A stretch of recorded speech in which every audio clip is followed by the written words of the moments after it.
Casey's Corner, introducing you to small businesses in the East Valley. Brought to you by Prosperity North Advisors, a Kendall insurance agency, protecting your prosperity. Hello everyone, Casey Kendall, Prosperity North Advisors, a Kendall insurance agency, protecting your prosperity. Joining me today, Sandy Aguilera from Sandy J's Design. Thank you very much for being here, Sandy. Sure, it's great to be here. So, Sandy, I want to talk about this. Obviously, that's why you're here. But over the course of the time that we've gotten to know each other, I think every time we have a conversation, I am pleasantly surprised in learning more about you. And so, when we met, you were extremely humble. We didn't talk about anything except etched glass. Mm-hmm. But then you introduced me to someone else, and they said, Sandy, she's pretty hardcore. And so you were with DPS. That's correct. Police officer. That's correct. In law enforcement, and a motorcycle cop. Right. The first woman motorcycle cop. For here in the state of Arizona. Wow. So that's pretty groundbreaking stuff. Yes, it was. We could probably fill hours just in the stories that you have. We could. I have some funny stories about being on motors. So, from those experiences in dealing with the public and at times having to deal with the physicality of being a police officer, you've taken a lot of that training and converted it to help people in the community, specifically young women, as well as women in general, for protection. That's true. So tell us a little bit about that process, and then we'll get to the fancy glasses. Sure. So through my training at DPS in the academy, and going out and on my own finally as a police officer without training people with me, I found very quickly with the first drunk I arrested that he fought me. Sure. And so I realized through that fight that I needed to fight differently. He and I were about the same size and weight, but his upper body strength was obviously more than mine. And I was in really great shape back then. So after that experience, I started training differently with weights and then fighting and wrestling and different things just to help me survive my job. Wow. And so I took that right before when I retired. I took that and made a company called Star Concepts, and started teaching women and children how to defend themselves. Wow, that's such an important aspect that you really don't know you need until you're unfortunately confronted with that situation. Well, and unfortunately, there's so many people that just put it off. And it's like, and they wait until something horrific happens, and it's like, now we need to take a self-defense class. It's a very reactive very much situation, so. Very much so. And so, and my classes they're usually 2 to 3 hours long. It's down and dirty. How to, if you're in a situation, how to get out of it. If you want a lifetime of training, you do karate or, one of the other fighting defenses that we have out there in our communities, which are wonderful. And it really helps kids gain more security in their lives and a feeling of well-being. So I think it's important for kids. Yeah, absolutely. And what's the cost of your life? Essentially. Absolutely. Absolutely. So, again, thank you for your service to the community as a police officer, and then that self-defense, which I just think is so vitally and important, especially in the world we live in. Let's shift gears a little bit, because we've got fancy glasses in front of us. And I want to talk about each one of these. But first, I want to talk about this one down here. So I'm going to pull this up. Look at this. You want me to hold it? Yeah, so this is just a small example of what you can do. So tell us about what we got going on here. Okay, so I started out my glass work by recycling glass that people didn't want. Mm-hmm. So, and I'm not an orange fan, so found that vase, and I thought, I can do something to make it pretty. And so it sat in my living room, and I looked at it for a few months before I finally decided what to do with it. And sometimes that's how it goes with a piece of glass or a vase. I'm just not sure what I want to do with it. And then I'll wake up one morning with this thing in my head that I need to do to it. So that's kind of how my artistic, Very cool. my thing goes. But and then one thing evolves into another thing, and it's just weird how I started with, and this is like one of the first styles I did, and that is actually an antique glass that a lady, she had a set of 6 of those and she didn't want them. I went and picked them up, paid her some money for them, and thought, I need to recycle this glass so somebody might want to use it. Sure.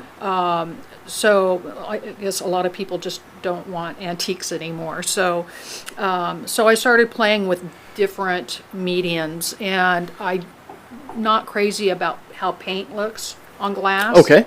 So I started just experimenting with stuff. I would just go to the craft store and walk down the aisles and what can I use, and started picking up different things. And I settled on a specific kind of clay that I've been using, and I love working with the clay because it looks more realistic Sure. to me than abstract. Okay. So let's talk about an example of that clay, and then what the process is for you to create, and then kind of like, let's set the scene, because each one is distinctly unique, which is amazing. So walk us through what's in front of us right now. Okay, so I'll just start with something simple. So this is a glass that I decided to do a rose on. And so the process of this with the clay is I have to knead it like dough and soften it up. And then what I do is put it down on the table to flatten it. And then I take a tool and I actually, if I can find one here, I actually take the tool, and it's kind of like, they're like, Oh wow, yeah. yeah, just For sculpting. different ends and stuff on them. And so what I do is I'll actually, when the clay is flat, I will cut out the petals. So this is all freehand. There's no molds or Very anything cool. to this. And then I added the little, leaves and stuff down Yeah. at the bottom Wow. to make it pop, make it stand out a Wow. little bit more. I don't know if you can see the level of detail. I'm going to come over here, but the contour of the way that the leaves is really cool. I like that a lot. Thank you. So yeah, they're all, and I started by doing just a whole bunch of designs, and then now that I'm more known in the community and out there, people are now thinking of things and calling me and say, "Can you do XYZ?" Yeah. And it's like, so I will wake up sometimes with an idea and go with that idea, but I'll only make 1 or 2 glasses or a vase with it. And because right now I'm getting mostly custom orders. Very cool. Which I love, because I'm being challenged artistically. Yeah. So I love that. But, It definitely can inspire you to get better. oh yeah, absolutely.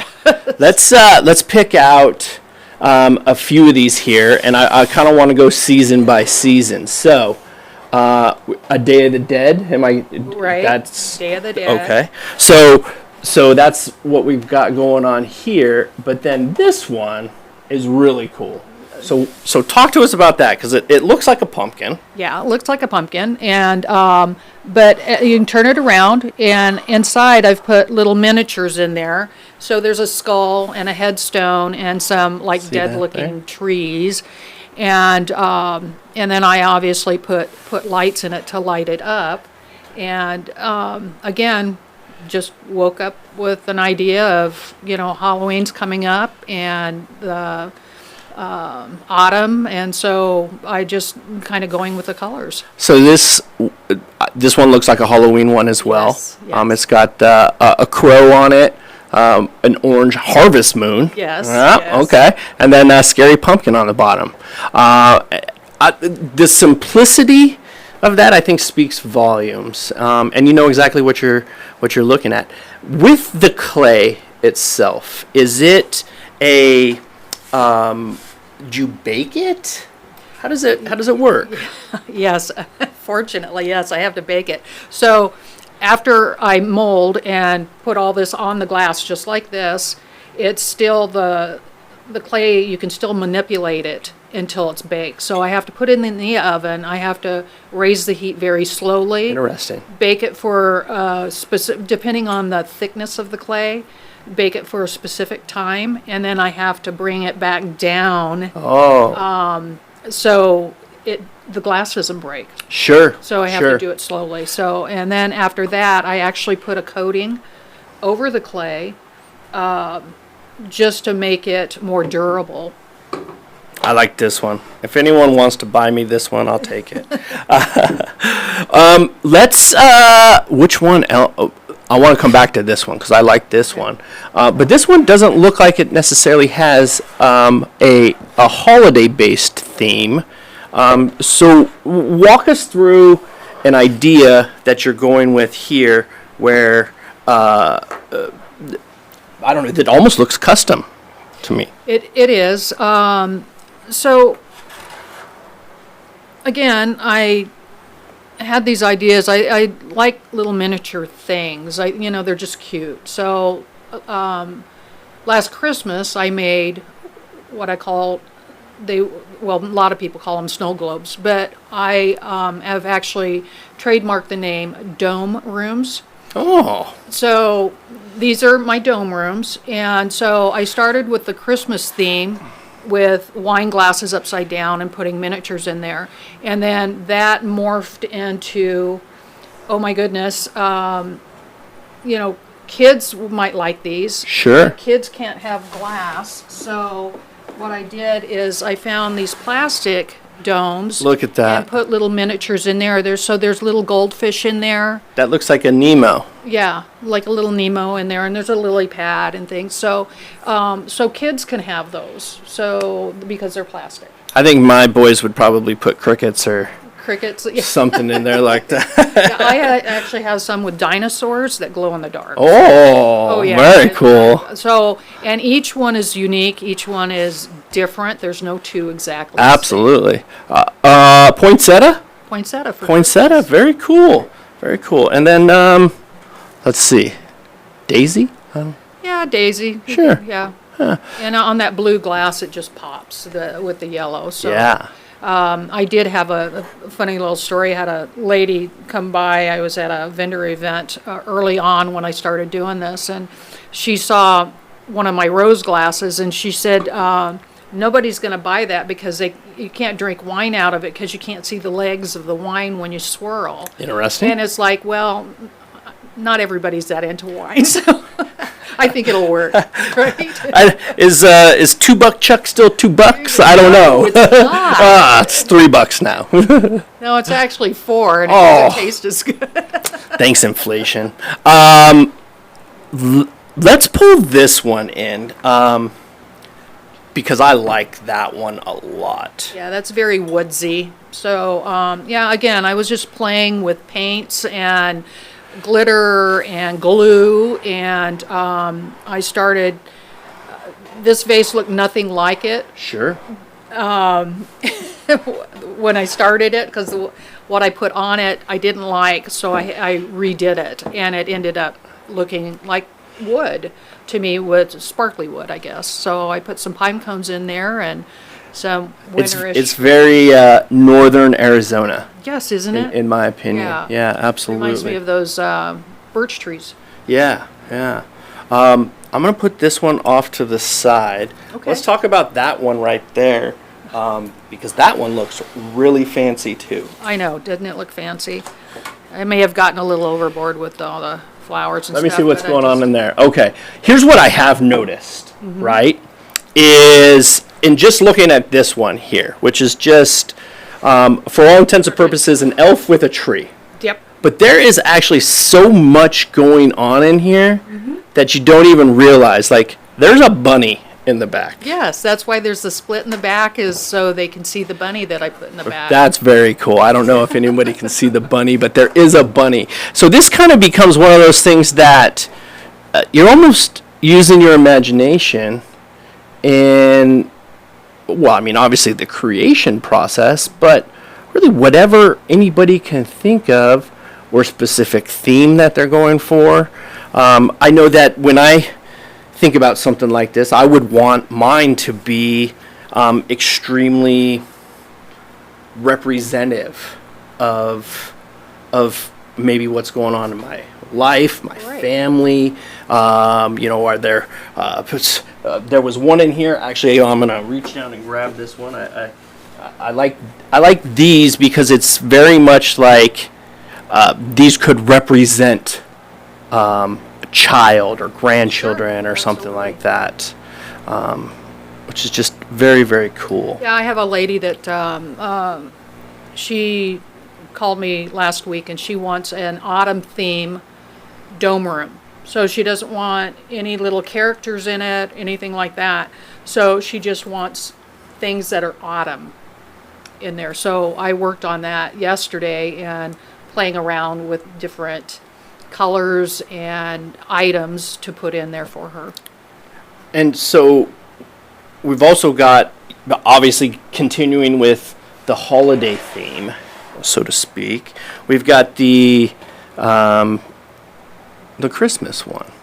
Now, when we've had conversations before, and I've seen a lot of your customized work, what is your process for somebody wanting to create something that might mean something special for them?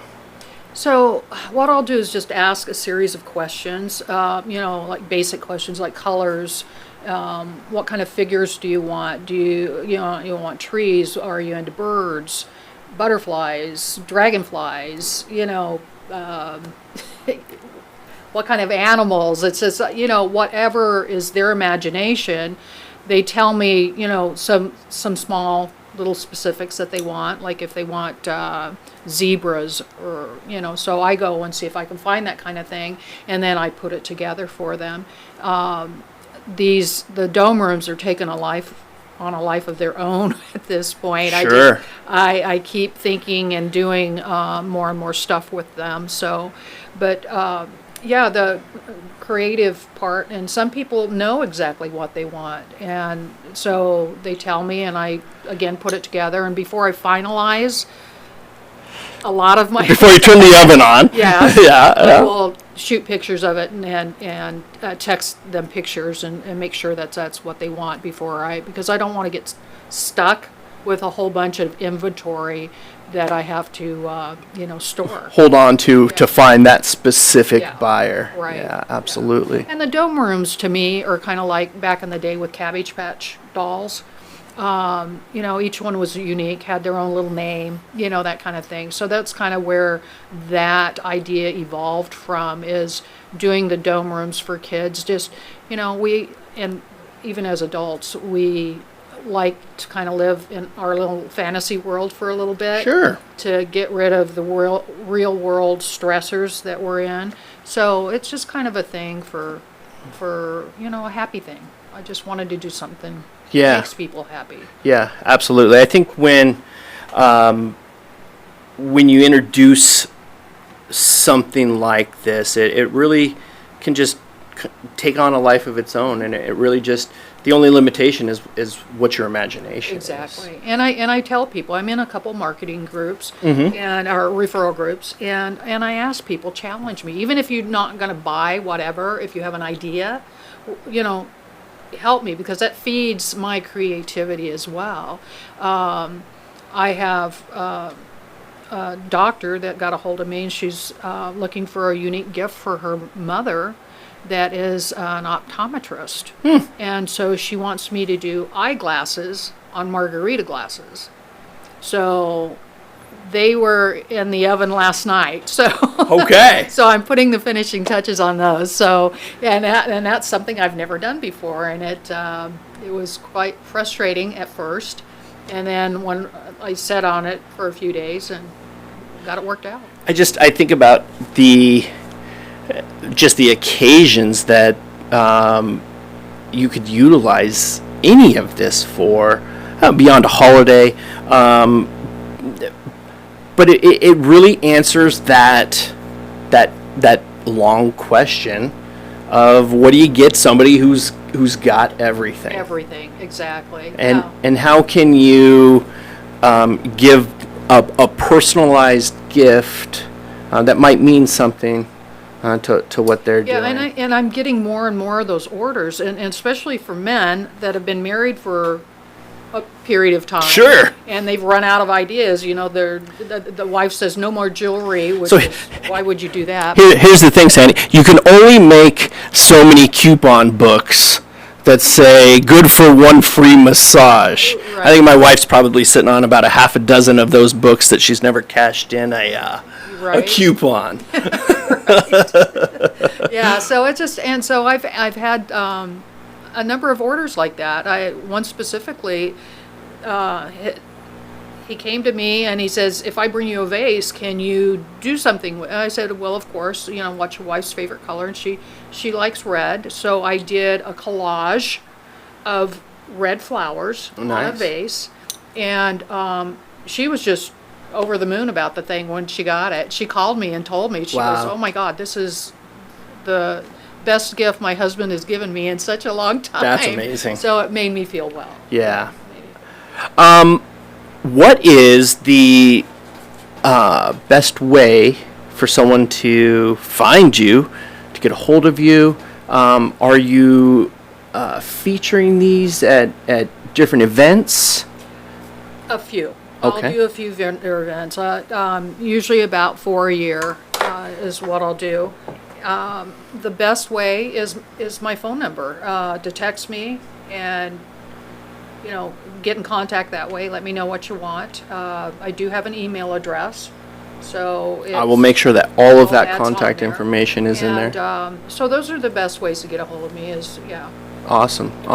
We got a few more pieces down here. I just want to just kind of highlight a little bit of the extent of the type of work that you're doing here, and I think I probably got this here. Oh, look at that. I put red That's in red. there. Red and purple kind of. I like this one a lot. Yeah, it has a delicate little yellow flowers on there that, it just pops with the purple.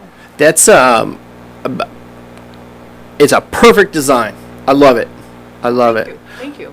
What else we have? I have, again, on more of an autumn theme vase here. I had a couple ladies last autumn want vases with autumn colors and leaves and stuff on it, so I ended up making a couple extra because they were popular. So that's one I have left. Sandy, bust a myth for me. Okay. I can remember my grandmother saying, "Don't drink out of this. It's lead glass." And we were in California, so lead is extra leady there, so to speak. But what is the deal with lead glass? I'm not really sure, but I think it's actually it's a higher quality glass than some of the things you'll see like at a Target or whatever. It's just a higher end glass, and so I don't know what that process is making any of that. I just put art on it. Yeah, there you go. Yeah. If you know about that and you're watching this right now, please tell us. I would love to know about lead glass, and can it hurt me? Is it okay? Can Sandy paint on it? Can she sculpt on it? And what that might look like. Sandy, This stuff is phenomenal. Thank you. Thank you. And I think, like we talked about, really the only limitation is your mind, and you're really, I think you're setting the scene and capturing that moment in time, and I think that's phenomenal. And you've been able to channel all of your experiences into an artistic output, and I think that's amazing. It's been helpful. Yeah. It's been helpful. I've seen a lot of ugly things in my life, and this brings me to my happy place. So. Which one's your favorite? Oh gosh, for me, it's this one. This is my favorite. That one. Yeah, I just think they are just so beautiful, and again, it's all done by hand. There's no mold to this at all. Yeah, the texture and dimensions on this is actually remarkable. I guess my assumption is it's all not necessarily dishwasher safe, but you can drink from it. You can drink. It's fine to drink out of. There's no problem. There's no toxins or anything like that inside the glass. So I have put some of these through the dishwasher just to see how they hold up, and they do pretty good for several washings. But I would tell everybody to hand wash. But yeah, absolutely. Treat it as it's a piece of art. Exactly. Yeah. We talked about your contact information, Sandy. I can't thank you enough. I think what you're doing is great, and I love your process. I love your product, and I think everybody should absolutely check this out. Thank you. Thank you very much for being here and spending some time together. Casey, thank you for the opportunity. This was wonderful. Thank you. And my first podcast. Woo! Well, you know what? I'll take it. Well, thank you again, Sandy. Thank you. If you'd like to be featured on Casey's Corner, please like, subscribe, share this video. Thanks very much. Have a great day.